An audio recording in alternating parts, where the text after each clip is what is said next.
you managed to act with three of the biggest stars of the 60s, Patrick McGoohan, Roger Moore and Sean Connery. What are your memories and your thoughts? Who's your favourite? Oh, all of them. All of them. I mean, honestly, they were... Do you know, times have changed in any other way in 50 years. So it's quite normal to expect that they were a different breed, the actor in those days. And I was lucky with those three because they were exceptionally... I mean, Roger is still absolutely the gentleman personified. I mean, he's absolutely gorgeous. He's funny, he's caring, he's loving. You know, he's all that. He really is all that. Sean, I haven't seen for quite a long while, but the last time I saw him, he was still a little bit distant, but he always was. He's very shy. That, I think, I didn't realize at the time, but thinking back, and I have a friend who lives in Spain next to Sean and his wife, and she confirmed to me that basically...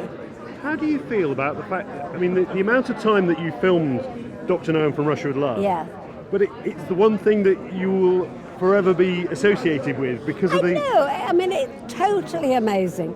I'm currently writing a book, and all they want, the publishers, is Bond, Bond, Bond. But to me, of course, it's the very least of what I've done. Somebody said to me today, who's doing research for me, for the book, said, God, I asked the BBC for details of all your appearances on TV, and he said there were 6 foolscap pages. I said, yes.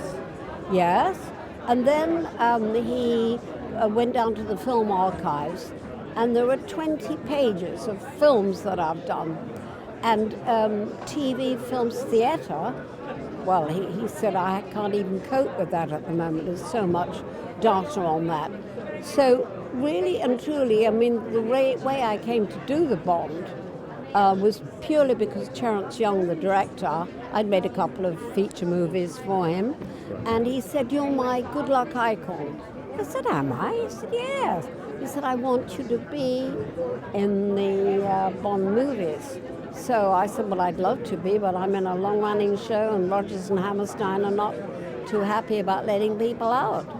And so he said, well, look, maybe we could write a small part that could become a big part when you leave the show, when you can get out of the show. I said, okay, that sounds great.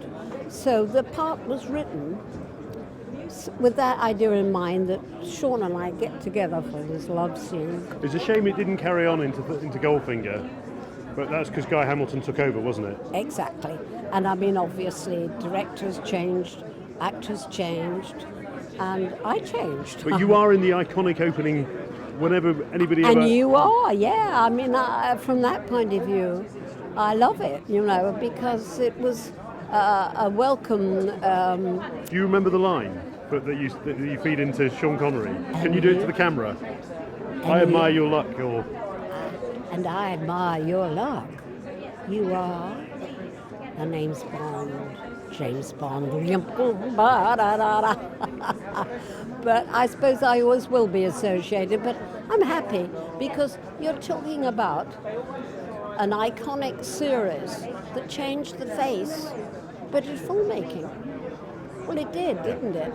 I mean, particularly from a woman's point of view, because up till then we were just, oh gosh, with the chastity rose down our bosoms and all that sort of stuff, you know, it was... And for the first time we were allowed to be what we are, a woman. And to have love scenes and without chastity roses. Excellent.